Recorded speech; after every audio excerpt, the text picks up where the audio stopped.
দুই গোষ্ঠীর সংঘর্ষে বুধবার রণক্ষেত্রের চেহারা নিয়েছিল মহেশতলা। দুষ্কৃতীদের তাণ্ডবের হাত থেকে রেহাই পাননি পুলিশ কর্মীরাও। ঘটনায় জখম হয়েছেন ডিসি পোর্ট সহ একাধিক পুলিশ কর্মী। ঘটনার একদিন পরেও এলাকার পরিস্থিতি থমথমে।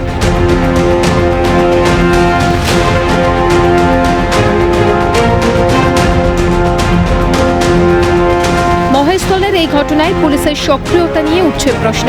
স্থানীয় বাসিন্দারাও বলছেন, পুলিশ আগেই নিজেদের নিরাপত্তা দিক। পুলিশ সুরক্ষিত থাকলেই আমরা নিরাপদ থাকব।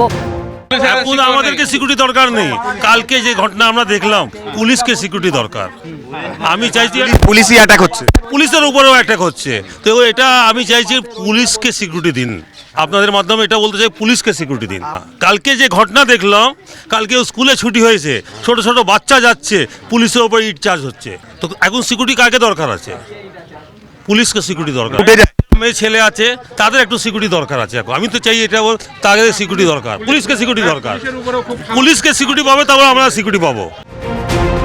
এদিকে মহেশতলায় পুলিশের ভূমিকা নিয়ে প্রশ্ন তুলছে পুলিশে।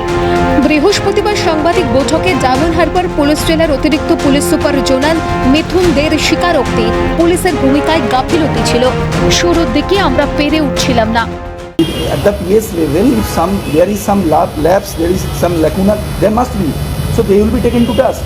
It itself says, initially it's very early stage, because we definitely our first priority was to douse the communal fire and then to arrest the primary culprits, the fanatics belonging to both the remake. We are definitely they will not be able to get away with this kind of lapse. I am talking about the police personnel, who could not collect the intelligence, or rather keep a blind eye to things which can snowball into such a big thing. So we are going to be very harsh on them.